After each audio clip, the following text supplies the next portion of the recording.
আওয়ামী লীগ যে আগামী নির্বাচনে অংশগ্রহণ করতে পারবে সে বিষয়ে মোটামুটি নিশ্চিত একটি ধারণা পাওয়া গেছে। কেননা নির্বাচনে অংশগ্রহণ নেবে কিনা সিদ্ধান্ত আওয়ামী লীগেরই। ডক্টর ইউনূস এমন একটি মন্তব্য করেছেন এবং এটা গত বৃহস্পতিবারে বিবিসিকে দেয়া একটা সাক্ষাৎকারে তিনি মূলত এরকম বলেছেন। তিনি বলেছেন যে তারাই সিদ্ধান্ত নেবে তারা নির্বাচনে অংশগ্রহণ করবে কিনা। আমি তো তাদের হয়ে এই সিদ্ধান্ত নিতে পারি না। নির্বাচনে কে অংশগ্রহণ নেবে তা নির্বাচন কমিশন ঠিক করবে।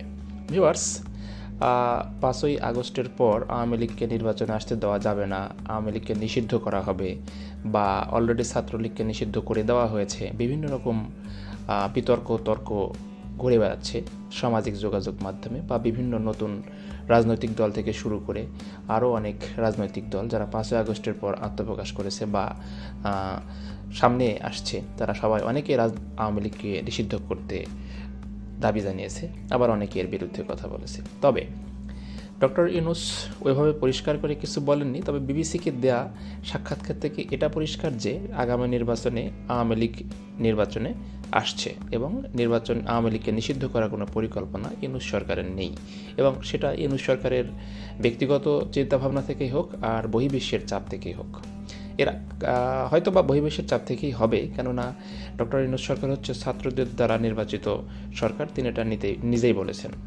সুতরাং ছাত্ররা তো অনেকেই চাই বা এখনও চেয়ে যাচ্ছে যে হাসিনার ফাঁসি না হওয়া পর্যন্ত নির্বাচন হবে না, অথবা ছাত্রলীগকে নিষিদ্ধ করা হয়ে গেছে তাদেরই এক ধরনের চাপের মুখে। এছাড়া আওয়ামী লীগের নিষিদ্ধের সিদ্ধান্ত তারা সরকারের কাছ থেকে চাচ্ছিল, কিন্তু বহির্বিশ্বের বিভিন্ন চাপ, বিশেষ করে আমেরিকা বা জাতিসংঘ বা আমাদের পার্শ্ববর্তী রাষ্ট্র ভারত, রাশিয়া, চীন, এইসব রাষ্ট্রের চাপে হয়তোবা ইউনূস সরকার এটা করতে বাধ্য হচ্ছে এবং এটা শেষ পর্যন্ত বলেই দিয়েছে যে আওয়ামী লীগ আগামী নির্বাচনে অংশগ্রহণ করতে পারবে এবং এটা আওয়ামী লীগের একান্ত ব্যক্তিগত সিদ্ধান্ত। তাহলে এ থেকে প্রমাণিত হয়ে গেল যে বাংলাদেশে নির্বাচনে বহির্বিশ্বের একটা প্রভাব রয়েছে।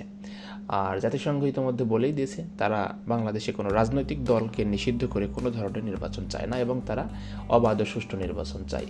আরও বড় প্রমাণ হচ্ছে, আপনারা জানেন যে 25 তারিখে সেনাবাহিনীর প্রধান ওয়াকারুজ্জামান জেনে দিয়েছেন যে ইনক্লুসিভ ইলেকশন। ইনক্লুসিভ ইলেকশন বলতে দেশের সকল রাজনৈতিক দল অংশগ্রহণ করতে পারবে এবং অবাধ, সুষ্ঠু, নিরপেক্ষ নির্বাচনকেই বোঝায়। তো যারা আওয়ামী লীগের সমর্থক আছেন তাদের এই চিন্তা করার দরকার নেই যে আওয়ামী লীগ নিষিদ্ধ হচ্ছে। আওয়ামী লীগ নিষিদ্ধ হবে না এবং এটা ডক্টর ইউনূস নিজেই বিবিসির কাছে তার এক সাক্ষাৎকারে বলে দিয়েছেন এবং তার কথা থেকে এটা পরিষ্কার যে নির্বাচন হয়তো বা ডিলে হবে। নির্বাচন বিভিন্নভাবে এই নতুন যে ছাত্রদের দল অর্থাৎ জাতীয় নাগরিক কমিটি, এই দলটি চেষ্টা করছে নির্বাচনকে ডিলে করার জন্য, যাতে তারা তাদের মাঠ পর্যায়ে রাজনীতিটা ছড়িয়ে দিতে পারে এবং কর্মী নির্দিষ্ট করে বাছাই করে তারা প্রার্থী দিতে পারে। এটা স্বাভাবিক, প্রত্যেকটা রাজনৈতিক দল সেটাই চিন্তাভাবনা করবে। তবে নির্বাচন ডিলে হলে সবচেয়ে ক্ষতি হবে কার জানেন? সবচেয়ে ক্ষতি হবে বিএনপির।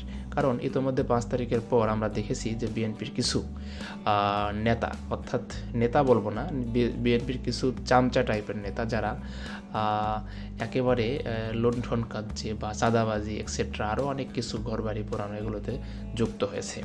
তো এইসব কারণে বিএনপির তারেক রহমান যথাসাধ্য চেষ্টা করছে এইসব নেতাদেরকে কন্ট্রোল করার জন্য, কিন্তু মূলত লন্ডন থেকে তার পক্ষে একা হাতে এটা কন্ট্রোল করা অনেকটা কঠিন, যার জন্য অনেক সাধারণ জনগণ 5 তারিখে ভোট বা 5 তারিখ থেকে 3 মাসের মধ্যে ভোট হলে বিএনপি যে পরিমাণ ভোট পেত, আরও বেশি যত বেশি নির্বাচন করতে দেরি হবে তত বেশি বিএনপির জনপ্রিয়তা হারাতে থাকবে।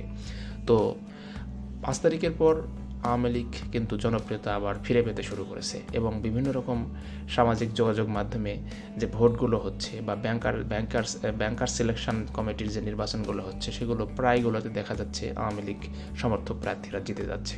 এটা একটা মাথা ব্যথার কারণ, শুধু বিএনপি নয়, বিএনপি, জামাত এবং বৈষম্য বিরোধী ছাত্র আন্দোলনের দ্বারা গঠিত নতুন দল এনসিপি সকলের জন্য।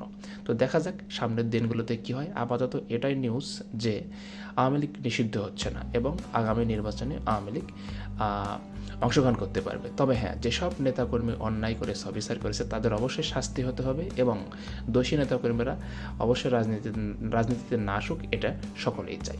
ধন্যবাদ।